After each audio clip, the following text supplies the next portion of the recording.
benar-benar mengalami apa arti mengagumi Engkau.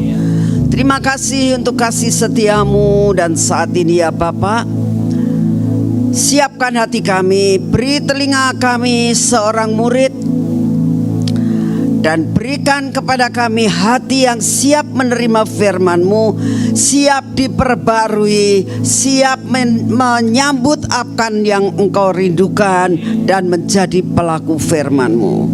Terima kasih untuk kasih setiamu. Dalam nama Tuhan Yesus kita katakan sama-sama, amin. Ya, selamat siang, silakan duduk saudara semuanya. Ya, hari ini saya ingin menyampaikan sesuatu tentang bagaimana kita menjadi pemenang.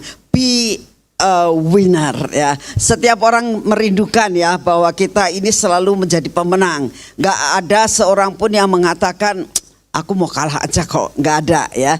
Kalau kita lihat hari ini presiden yang baru kan diteguhkan ya, diambil sumpahnya gitu ya. Nah, pada suatu saat saya pernah mendengar akan apa yang disampaikan oleh presiden kami yang baru, Pak Prabowo, mengatakan begini, saya pengen jadi pemenang, makanya sampai kalah sekali, kalah dua kali terus tak lakukan ya. Gak pernah saya mau berhenti karena saya pengen menjadi pemenang ya. Jadi sebenarnya semangat yang seperti itulah yang Tuhan rindukan dalam hidup saudara dan saya. Harus menjadi pemenang ya. Kalah nggak apa-apa ya, seperti Pak Prabowo juga nggak malu tuh ya, sekali kalah nyalonkan lagi ya, kalah lagi ya, nggak bosen ya, nggak bosen, tapi ujungnya akhirnya mengalami kemenangan juga.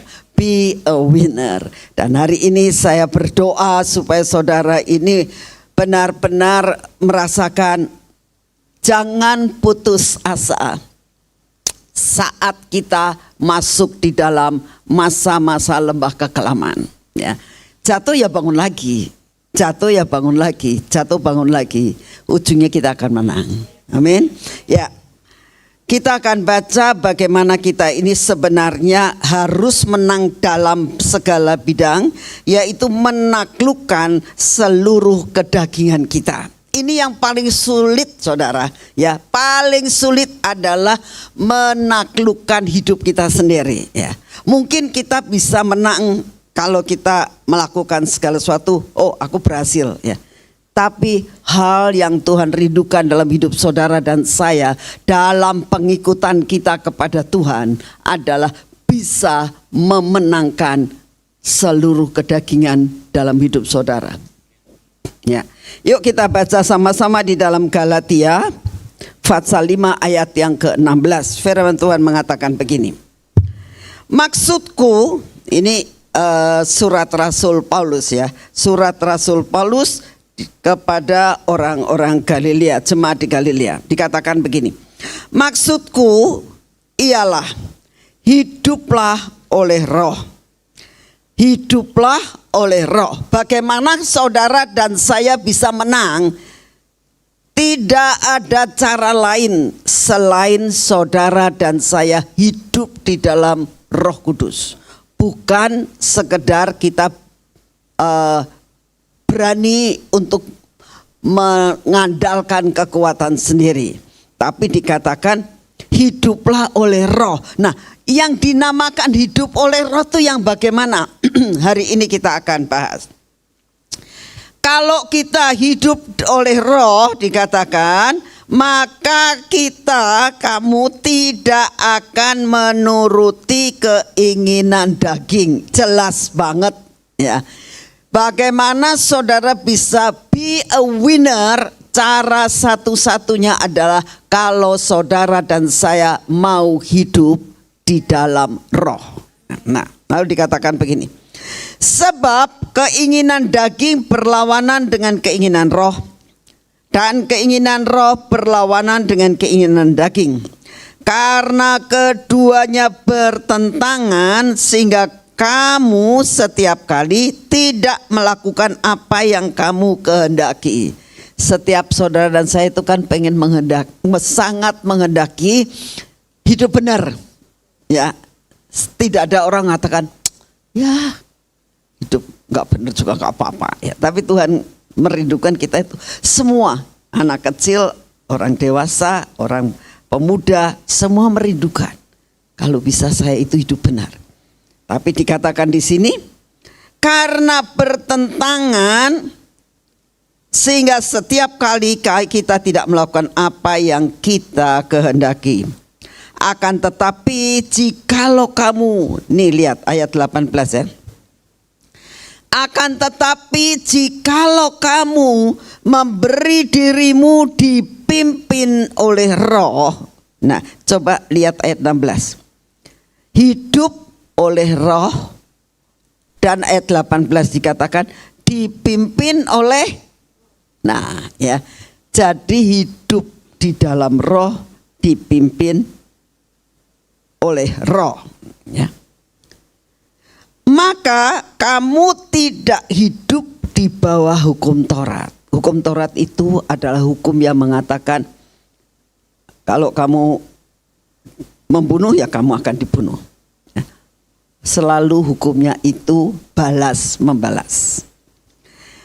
Perbuatan daging. Nah sekarang ini gini, apa sih yang sering kali kita lakukan? Kepengennya apa? Itu keinginan daging. Di dalam ayat yang ke-19 dikatakan perbuatan daging telah nyata, yaitu percabulan. Nah, percabulan itu apa sih? Percabulan adalah kalau keinginan-keinginan kita itu ya selalu menjurus kepada perkara cabul. Lihat porno, lihat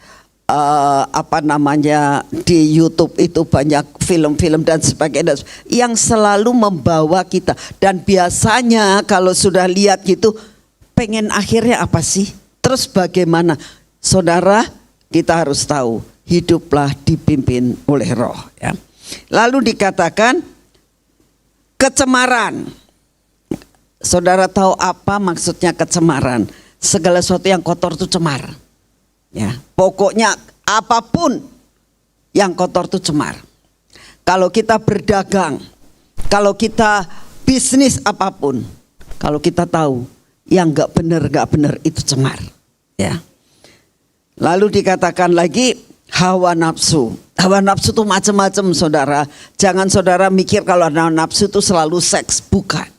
Hawa nafsu itu kemarahan, itu hawa nafsu. Ya, iri hati itu juga hawa nafsu.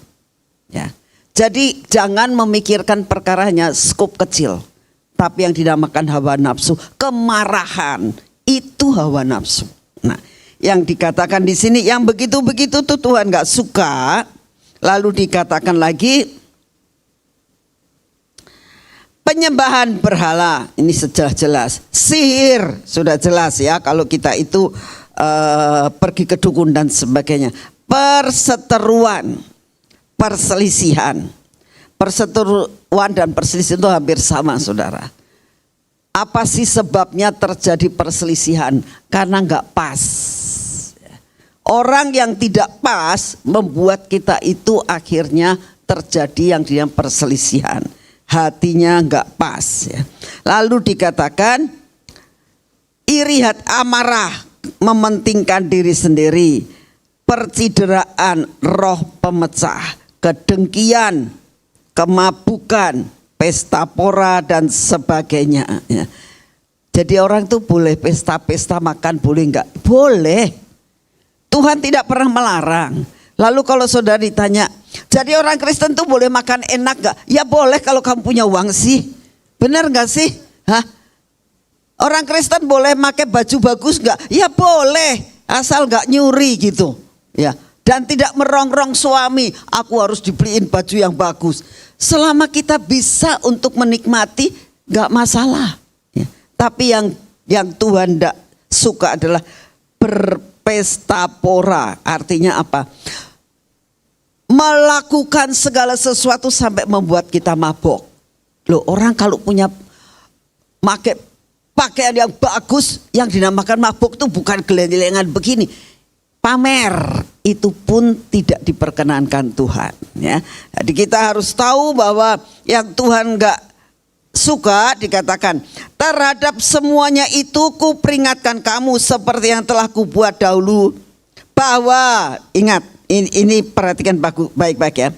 Barang siapa melakukan hal-hal yang demikian yang tadi sudah kita baca, ia tidak akan mendapat bagian, tidak mendapat bagian dalam kerajaan Allah. Saudara, begini ya, surga itu luas. Jangan saudara dipikir surga itu kayak dunia. Dunia saja kita sudah rasa dunia itu luas banget. Ya. Kalau di sini malam, di sana siang. Ya. Kalau di sini pagi, di sana malam. Ya. Itu luas banget. Surga itu luasnya sungguh amat sangat luar biasa. Itu yang di surga. Nah, lalu di dalam surga itu ada tempat-tempat tertentu.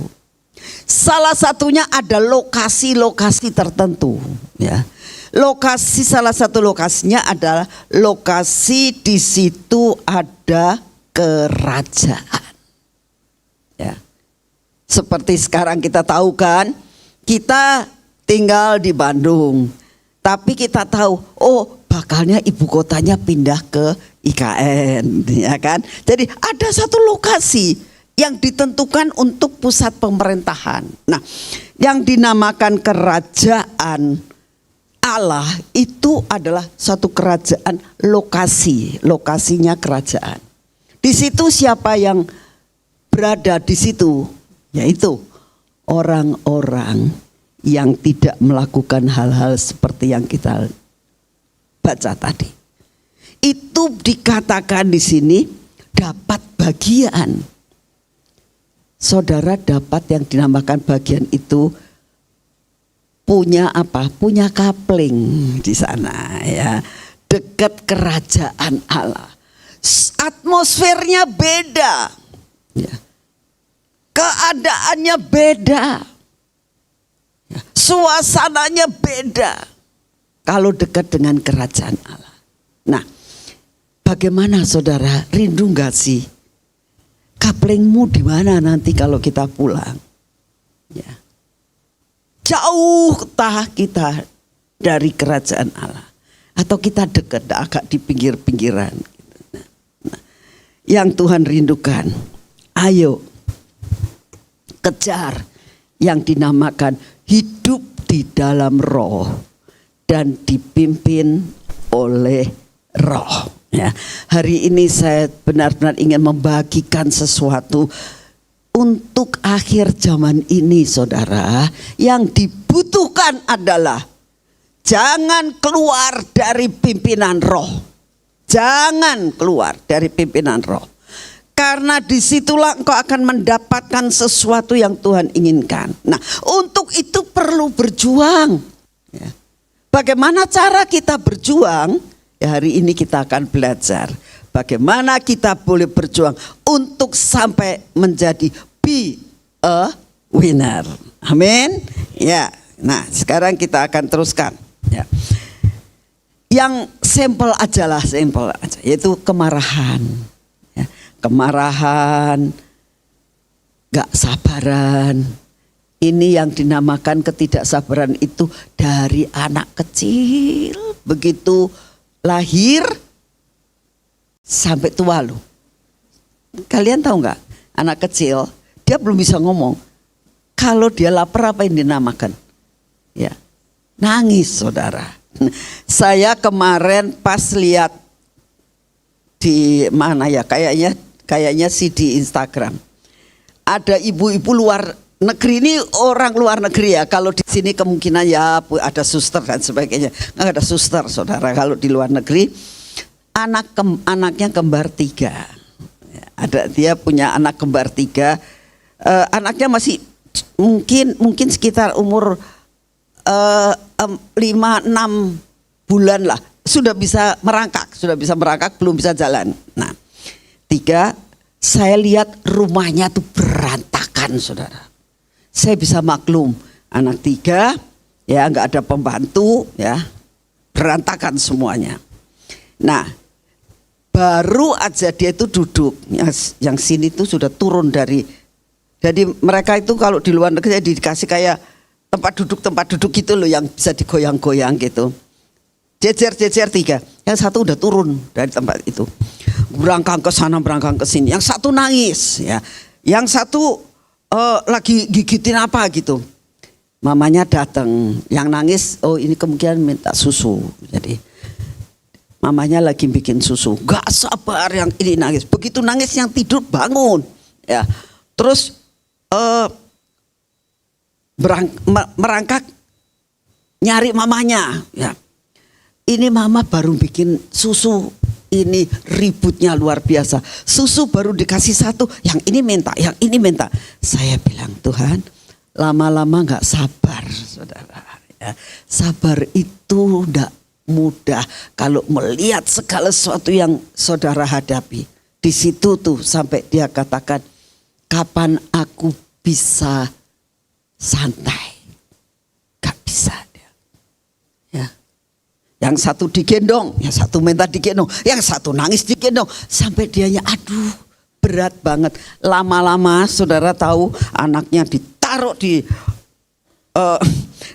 tempat duduknya, sabukin ya pakai kayak seat belt gitu, kasih susu, tinggal sama dia. Saya ketawa, saudara. Saya ngelihat itu saya ketawa. Masih bersyukur di Indonesia. Ya, saya bilang kayaknya kalau kita di Indonesia punya anak kembar 3 ngomong, mah kesini sih mah, ke mertuanya, mah bisa bantuin lama, masih bisa begitu loh. Ya. Tapi di luar negeri kayaknya mama-mamanya dan mertuanya juga sibuk sendiri, semua juga nggak punya pembantu. Saudara, saya sampai bilang, kesabaran itu tidak mudah. Siapa yang sabar banget ngajarin anak-anaknya bikin PR? Coba angkat tangan. Sabar enggak? Nah, Re sabar enggak Re kamunya? Ya. Itu cucu saya sendiri nih, ya. Baru kemarin ini anak saya cucu saya yang besar itu diajarin fisika sama papanya. Gak bisa dibentak, saudara. Dalam pikiran saya, ini papanya aku sabar. Papanya lebih sabar dari mamanya. Ya. Tapi bisa bentak, saudara. Ya. Nah, terus kemarin ini ciciknya ngajarin dedeknya bikin PR ya. Di video sama si Encus tuh. Tunjukin sama saya, Bu, Cici lagi ngajarin dedeknya. Oh ya, tak lihat. Dari gini keras ngomongnya. Nah, ini wis enggak sabar. Dari pertama kali sabar ya. Ini loh gini, kalau Cici punya barang sekian gitu, dijual sekian, ini tentang jual beli gitu loh, lagi ngajarin dedeknya, lama-lama rada keras. Nah, kenapa sih tidak sabar tuh murah, gampang gak sih? Gak, enggak ya. Naik mobil sedikit dibalapin aja, apalagi rada disenggol, aduh kurang ajar. Tidak sabar. Tapi firman Tuhan mengatakan, kalau begitu tuh nggak boleh dapat bagian di kerajaan surga. Yuk kita belajar. Bagaimana kita hidup di dalam roh dan kita minta kepada Tuhan selalu dipimpin oleh roh. Ya. Yang pertama, belajar dari Musa. Ya. Saya kalau membaca kehidupan Musa, sampai kadang-kadang saudara, kadang-kadang saya tuh sampai ngomong gini, aduh Tuhan, cuma salah sedikit gak boleh masuk ya. Sedangkan kalau misalnya orang ulangan ya, salahnya cuma sedikit, tapi yang dia kerjakan luar biasa banget. Memimpin 2 juta orang, rewelnya, aduh bila minta ampun ya, kalau bahasa Jawa bilang sabar, sabar, sabar. Sedikit dia tidak sabar. Kenapa dia bisa marah sampai seperti itu? Tidak sabar. Hasilnya apa? Tidak boleh masuk negeri Kanaan. Ini contoh. Ketidaksabaran itu membuat tidak bisa punya kapling di kerajaan surga. Contohnya Musa. Ya. Hanya karena ketidaksabaran, apa yang dilakukan cuma sedikit begitu aja. Tuhan bilang, karena engkau tidak dapat menguasai diri, engkau sangat tidak menghormati akan kekudusanku, gak boleh masuk. Hati-hati ya, hati-hati di dalam segala perkara. Hiduplah di dalam roh dan dipimpin oleh roh. Jadi yang pertama adalah mengandalkan Tuhan. Mengandalkan Tuhan. Seperti ayat 18 dikatakan, akan tetapi jikalau kamu memberi dirimu dipimpin oleh roh, maka kamu tidak hidup di bawah hukum Taurat. Kita baca bersama-sama akan kehidupan daripada Musa. Keluaran 33 ayat 15. Berkatalah Musa kepada Tuhan, jika engkau sendiri tidak membimbing kami, janganlah suruh kami berangkat dari sini. Saudara, karena apa yang dialami oleh Musa itu berat banget. Apalagi kalau tidak dipimpin oleh roh Tuhan. Jadi apa? Dipimpin aja dia jatuh bangun dan jatuh bangun. Apalagi dibiarkan sama Tuhan. Lebih-lebih dia nggak bisa. Apa yang dilakukan? Lebih baik aku tinggal di sini Tuhan. Kalau engkau tidak memimpin aku sampai ke tanah perjanjian. Mengandalkan Tuhan. Saya berdoa saudara. Apabila kita mau melakukan segala perkara. Contoh di dalam bisnis. Secara perhitungan kita tahu kita untung. Dalam proyek ini kita tahu kita bakal untung. Tapi kalau tidak bersama dengan Tuhan, lebih baik dibatalkan. Ya. Sebab kelihatan untung itu belum tentu kita untung sungguh. Tuhan jauh lebih tahu apa yang bakal terjadi dalam kehidupan kita di depannya. Jadi kalau kita punya proyek, ya sudah dihitung untung, tapi ternyata tendernya kita kalah. Puji Tuhan. Jangan ngomong, aduh Tuhan kok gak nolong saya. Jangan. Kita mengucap syukur, Tuhan itu bukan bagianku. Itu tidak baik buat saya. Daripada tak teruskan, akibatnya apa? Akibatnya kemungkinan aku rugi besar. Ya. Ambil positifnya, ikut dalam rencana Tuhan yang mulia. Amin. Nah itulah yang kita harus hadapi. Nah, lalu apa yang kita belajar dari Musa? Ya. Musa adalah orang yang dikenal Tuhan. Saudara, seringkali kita merasakan bahwa kita tuh kenal Tuhan. Tapi belum tentu Tuhan itu kenal sama saudara. Ya. Sungguh saya hari ini mengucap syukur kepada Tuhan ketemu dengan teman lama yang sama-sama waktu itu di persekutuan sekitar tahun 70. Antara tahun 69 70-an kita ada persekutuan sangkakala waktu itu.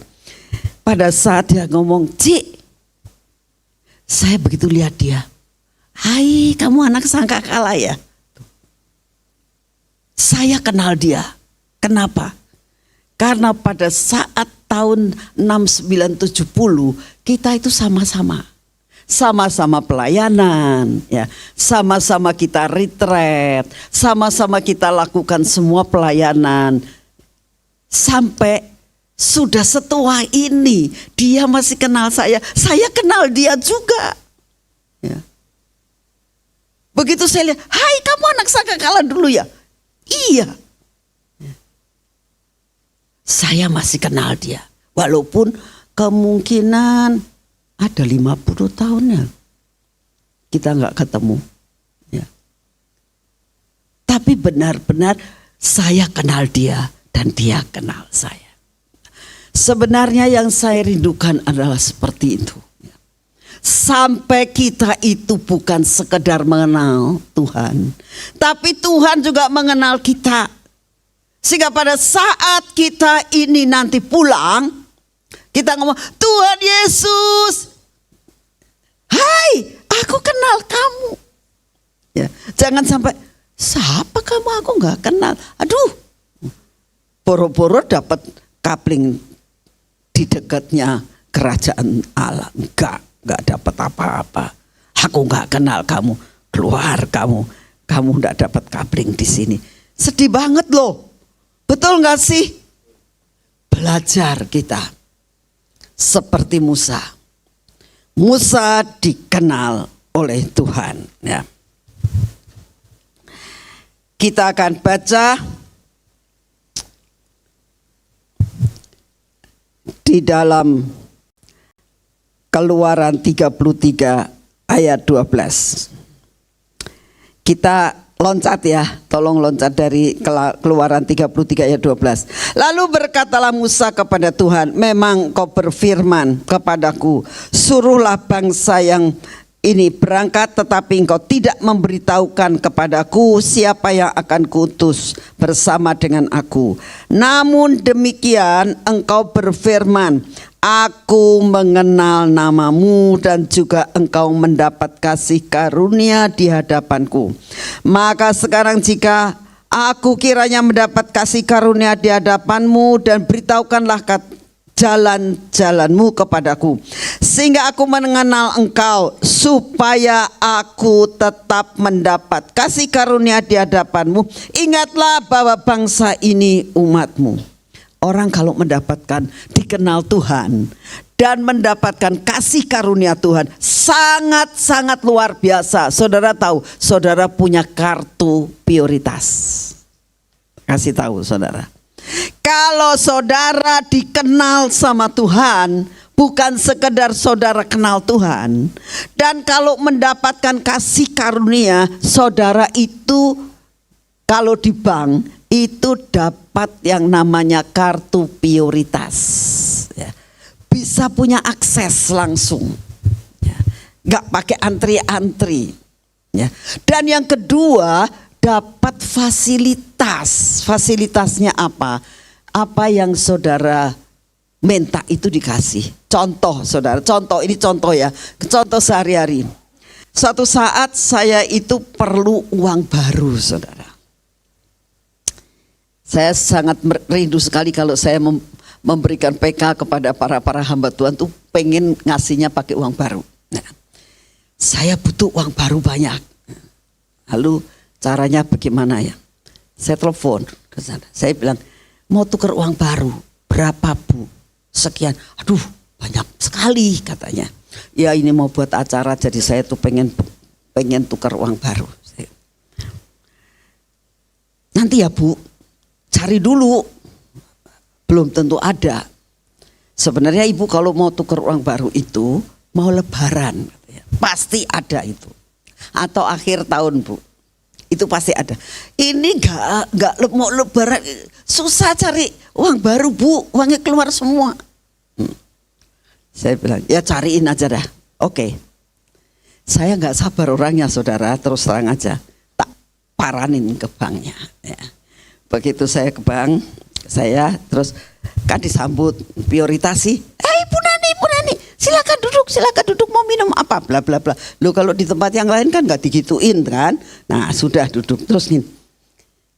Iya ya Bu ya, saya rada lupa loh, Ibu kemarin ini minta uang baru. Iya, berarti dilupain kan. Tapi begitu saya datang, mereka tahu oh ini lagi butuh gitu. Dia orang prioritas. Ya. Lalu dikatakan, orang yang dapat dikatakan dikenal di bank itu. Saudara tahu, ada 2 orang yang diutus sama pimpinannya. Cari ke setiap kas. Tuh, buka, ambil yang baru-baru. Saya sih duduk diam saja. Ya, ada bu, ada bu, ada bu. Saudara, saya duduk diam, dilayani. Saudara. Apa yang saya rindukan itu diusahakan. Saudara, itu di dunia. Ya. Kalau saudara mendapatkan perkenanan di hati Tuhan, Tuhan itu memiliki bumi dan surga, betul nggak sih? Ya. Itu pasti Tuhan usahain sampai kita mendapatkan apa yang kamu rindukan. Tapi yang Tuhan rindukan, kamu harus dikenal oleh Tuhan seperti Musa, mengandalkan Tuhan dan tidak mengandalkan kekuatan sendiri. Belajar dan belajar, percaya Tuhan akan lakukan yang terbaik. Amin. Yang kedua, kita akan belajar bagaimana kita itu bisa menjadi yang dinamakan be a winner. Terus mengalami kemenangan-kemenangan. Musa akhirnya mengalami kemenangan karena mengandalkan Tuhan. Dan yang kedua, butuh yang dinamakan pandai dan tekun. Tuhan memberikan kita apa? Pikiran. Kita diberikan ketekunan. Ketekunan, ya. Ini harus diasah. Ya. Kalau engkau mau menjadi seorang pemenang, belajar minta kepandaian dari Tuhan dan minta ketekunan dari Tuhan. Kita belajar dari apa yang dialami oleh Daud. Kenapa Daud karirnya bisa naik sampai ke puncak? Kenapa bisa? Ya. Karena dia pandai. Karena dia tekun dalam menghadapi segala sesuatu. Ya. Kita lihat di dalam 1 Samuel 27 ayat 15. Tetapi Daud selalu pulang dari Saul untuk mengembalakan domba ayahnya di Bethlehem. Ini artinya apa? Tekun. Sekalipun dia sudah punya job baru, ya. Dia sudah punya pelayanan baru, tapi dia nggak melupakan pelayanan yang lama. Dia tahu aku tugasnya adalah menggembalakan domba. Sekalipun Tuhan itu memberikan yang baru, di mana aku bisa ke istana untuk main band, ya kan? Dia akan main kecapi, ya. Di istana dia cuma main kecapi, menghibur, ya. Enak, tidak panas. Di padang tempat yang sangat panas. Di istana dia tempatnya adem. Mungkin di waktu itu nggak ada AC. Tapi saya kira itu yang namanya dayang-dayang itu kasih ke kipas gini nih. Nggak ada kipas angin zaman itu, nggak ada kipas anginnya. Tapi ada kipas gede gitu loh. Kalau lihat zamannya, saya lihat kalau kerajaan-kerajaan zaman dulu tuh kan ada dayang-dayang yang selalu ngipasin kan angin, ya. Adem, enak. Tempatnya lebih enak. Dia cuma main kecapi, ya. Menghibur Saul. Di sana dia panas, ya. Tapi apa yang dia lakukan? Tetap ini dikerjakan, tetap dia pulang untuk melakukan tugasnya. Ini namanya orang pandai. Berapa banyak kita itu tidak punya kepandaian seperti itu, ya. Kalau sudah dapat yang baru, yang lama ditinggal, jangan. Ya. Dua-duanya adalah Tuhan yang suruh. Lakukan ini, lakukan di sana. Ya. Itu namanya pandai, saudara. Ya. Lalu dikatakan lagi, dia itu benar tekun. Artinya tekun.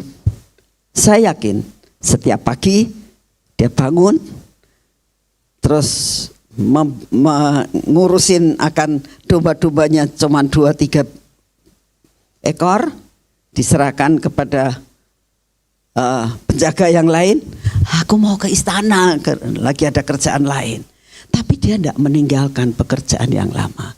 Belajar bijak dan pandai. Yang ketiga, kita lihat firman Tuhan mengatakan harus pakai kecerdikan.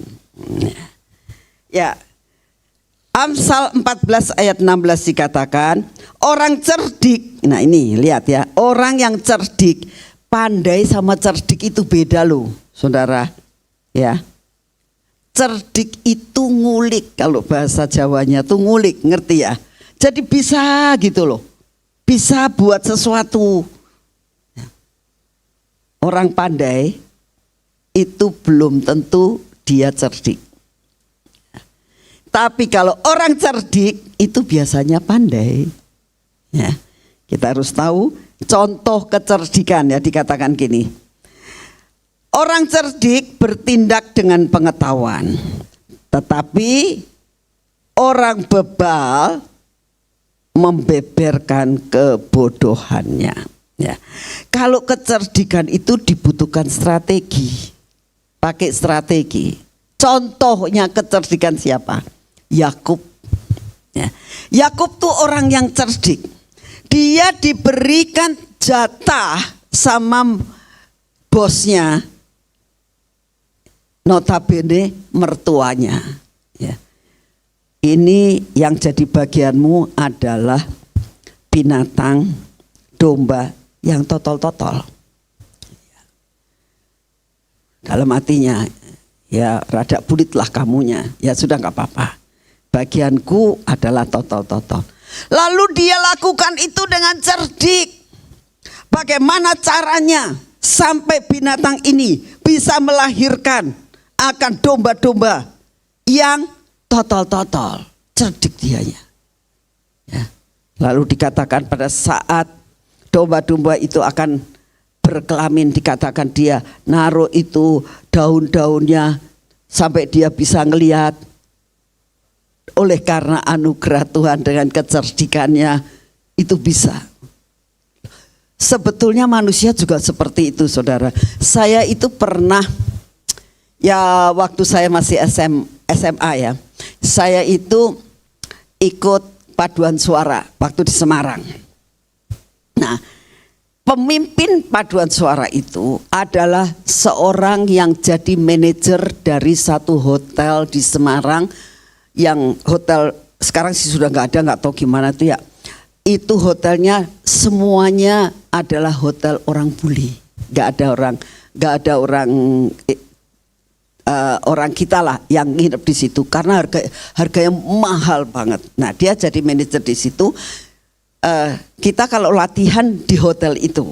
Nah lalu saya tuh tanya, dia punya anak 3, anak nomor 2. Saya sampai nggak tahu kalau itu anaknya.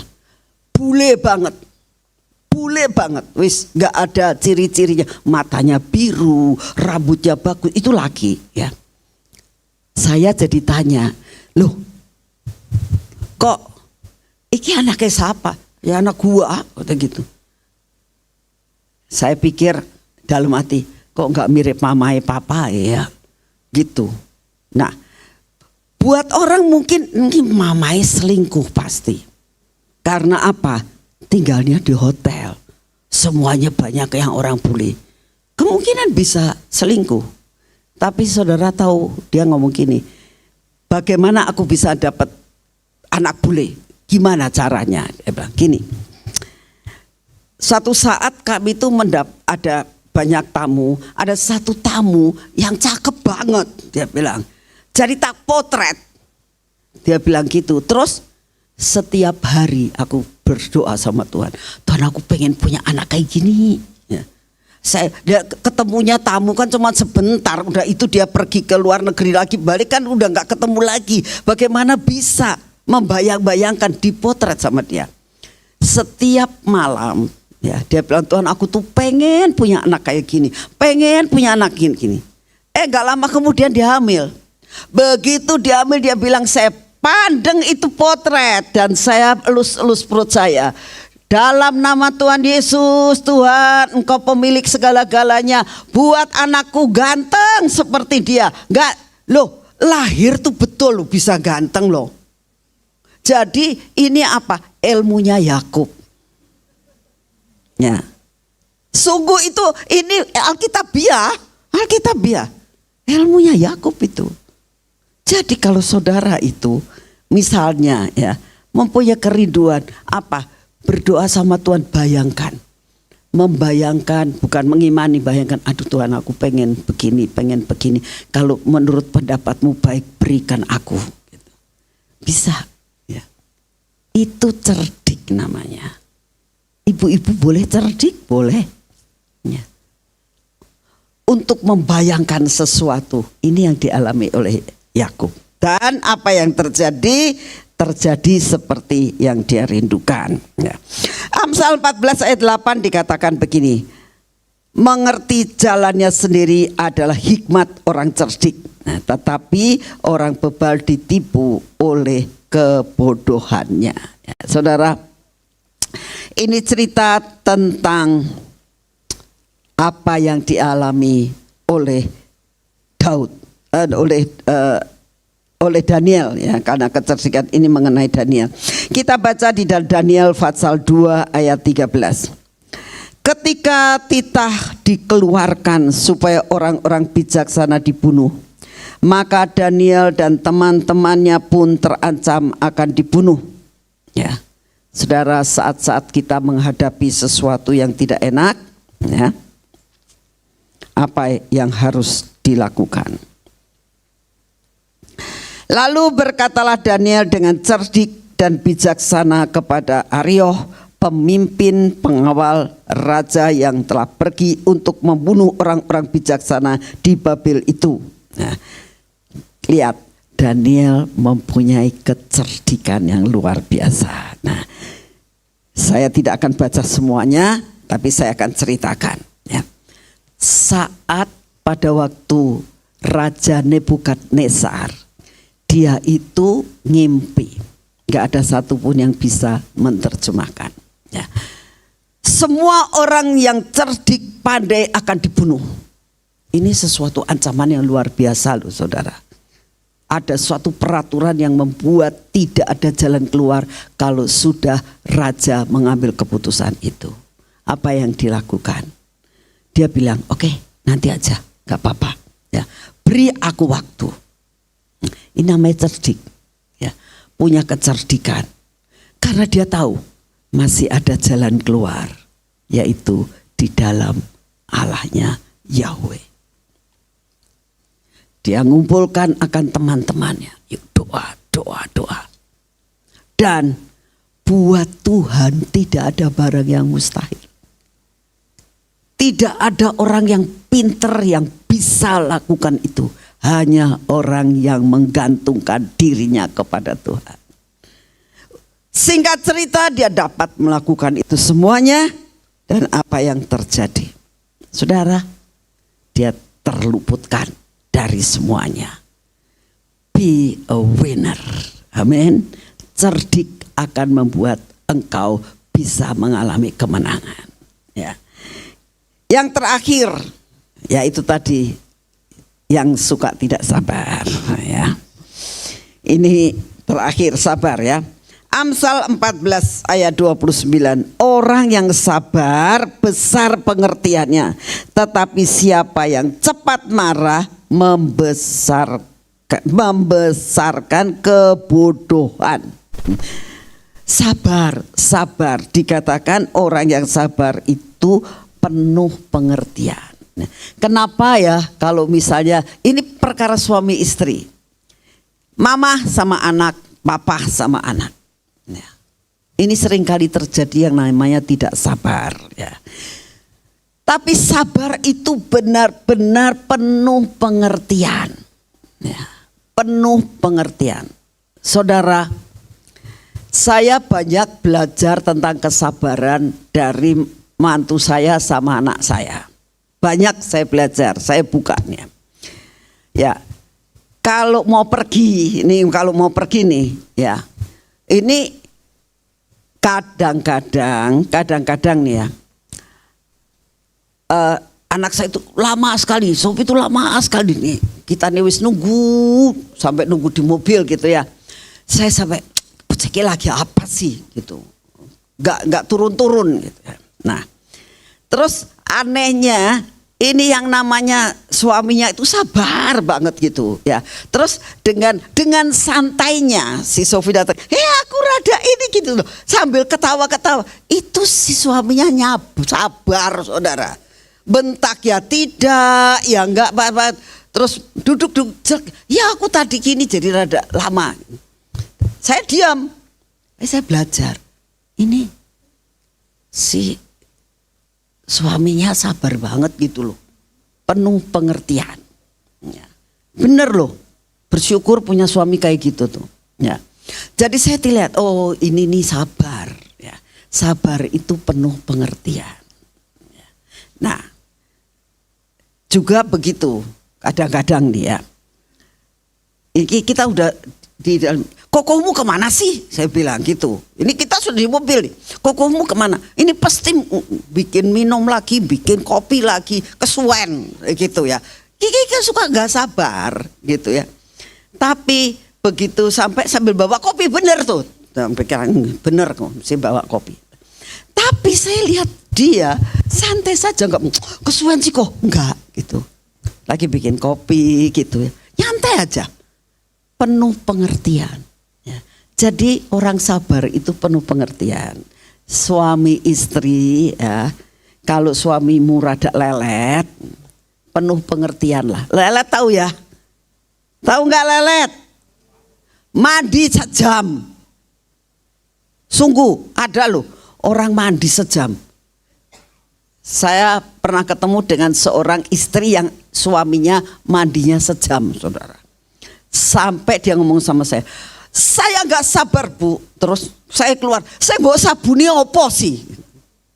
Sampai gitu, ngerti ya? Yang kamu sabuni kok apa? Kok betah-betamen di kamar mandi gitu? Gak sabar saudara. Tapi kalau saudara ini, ya kalau kamu pengen tahu, ya ikut mandi. Jadi lihat suami kamu lagi ngapain kalau di kamar mandi.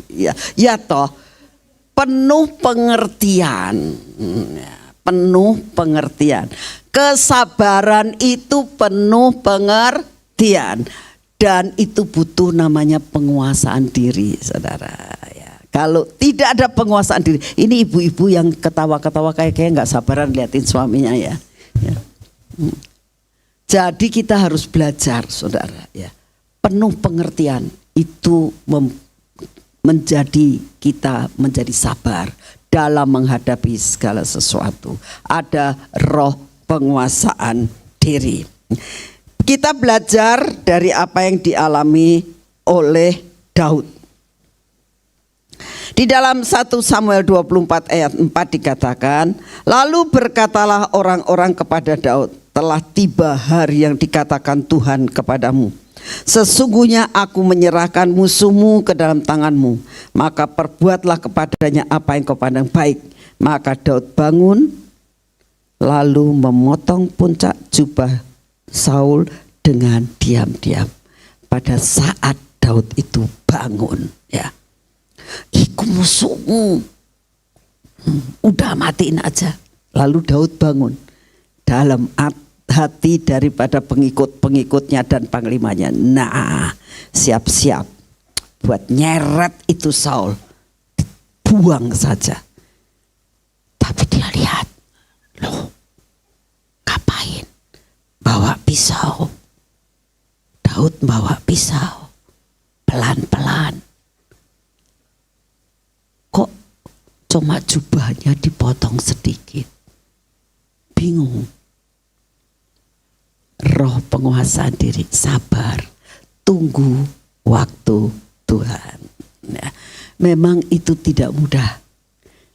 Pada saat Simei, ini loncat ya. 2 Samuel 16 ayat 6.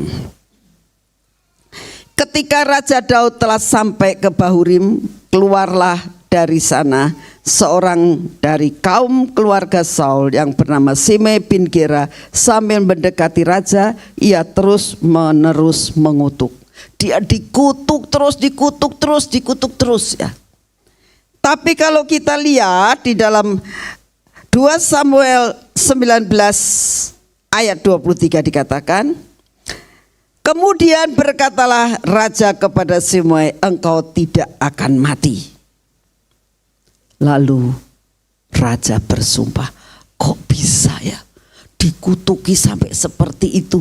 Balasnya adalah mengampuni, roh penguasaan diri. Saudara, saya ada satu klip ini, waktu itu Sofi pernah khotbah tentang anjing dan kucing. Mungkin bisa ditayangkan ya, ada enggak? Ada klipnya enggak? Ada enggak? Enggak ada. Oh. Ya, kemungkinan enggak kekirim. Yang di atas itu kelihatannya? Enggak, bukan ya? Kemarin saya sudah suruh kirim dia. Ya itu. Nah, ya. Saudara, ini adalah gambar di mana roh penguasaan diri ya. Kalau namanya anjing itu musuhnya kucing, betul nggak? Ya, saudara yang punya anjing, kalau begitu ada kucing dia lari dan kejar. Ya. Satu saat ini ada pertandingan, bagaimana roh penguasaan diri dari anjing-anjing ini. Lalu di situ diatur sedemikian rupa, lalu ada kucing lagi jalan. Ya. Saudara lihat, ini anjing loh, binatang. Dia nggak nerkem, dia tetap diam, berada pada posisinya. Walaupun kucing itu ngejengkelin banget, masang seolah-olah, ya, tapi dia tetap diam, nggak melakukan tindakan apapun. Karena apa? Ada roh penguasaan diri. Selama saudara dan saya punya roh yang dinamakan roh yang akan memimpin kamu, hiduplah di dalam Roh Kudus. Apapun yang ada di hadapan kamu, kamu tidak akan jatuh. Amin. Mari bangkit berdiri. Bapa, firman-Mu sudah kami sampaikan. Engkau tahu hidup kami Tuhan. Tapi hari ini kami mengucap syukur kepadamu. Engkau membuat kami menjadi pemenang, bahkan lebih daripada pemenang, disebabkan Engkau sudah memberikan penolong yang luar biasa, yaitu Roh Kudus. Penuhkan kami dengan Roh Kudus-Mu Tuhan, supaya kami ada roh penguasaan diri untuk sabar dalam menghadapi apapun. Terima kasih Bapak. Kami mengucap syukur pada siang hari ini. Tanamkan firman-Mu dalam hati kami, supaya kami boleh menjadi pelaku firman-Mu. Di dalam nama Tuhan Yesus, kemenangan ada di pihak kami. Segala pujian, hormat, syukur kami naikkan di hadapan-Mu. Dalam nama Tuhan Yesus, yang percaya katakan amin. Tuhan memberkati saudara semuanya.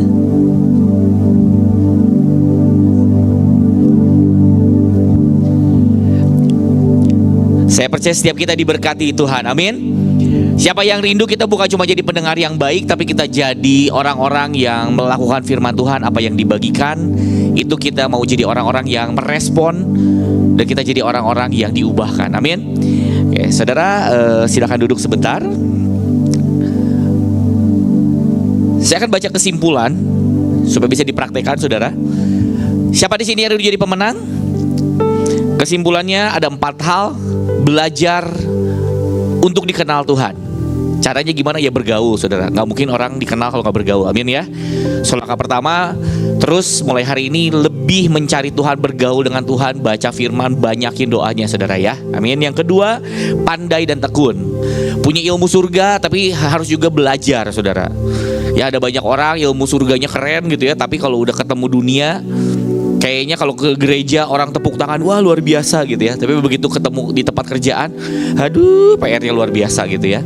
Nah hari ini kita belajar, kita juga mau jadi orang-orang yang bukan cuma sangat-sangat luar biasa dalam kerohanian, tapi kita juga jadi orang-orang yang bisa dipercaya di kehidupan sehari-hari. Amin. Yang ketiga, harus jadi orang yang cerdik.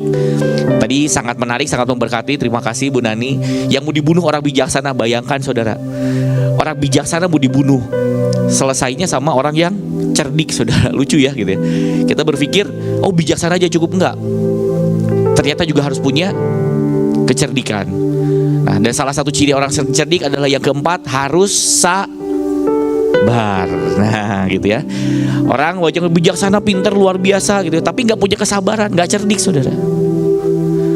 Dan waktu saya dari tadi, waktu dilihat ayatnya, saya coba gali-gali lihat, ada satu hal yang menarik. Kata sabar ini tadi dikatakan di Amsal 14, orang yang sabar gitu ya. Yang sabar ini ternyata artinya slow to wrath. Kata aslinya adalah aurak sama af gitu ya. Jadi kata aurak ini itu artinya memperpanjang. Slow itu artinya memperpanjang. Nah yang aneh, wrath itu artinya adalah hidung saudara, nostril. Saya kan bingung apa maksudnya gitu ya. Tadi dibilang ya, diajarin ya, orang kalau udah mau marah coba tarik nafas aja gitu ya. Ada kala-kalanya gitu ya, kita harus belajar gitu ya. Waktu mau marah, waktu kita pingin melakukan sebuah tindakan, coba tarik nafas dulu kayak gitu ya. Gak semuanya harus diledakan saudara ya. Ketika lihat pasangan kita atau siapapun, atau mungkin teman kerja kita mulai menjengkelkan, oh harus dimarahin.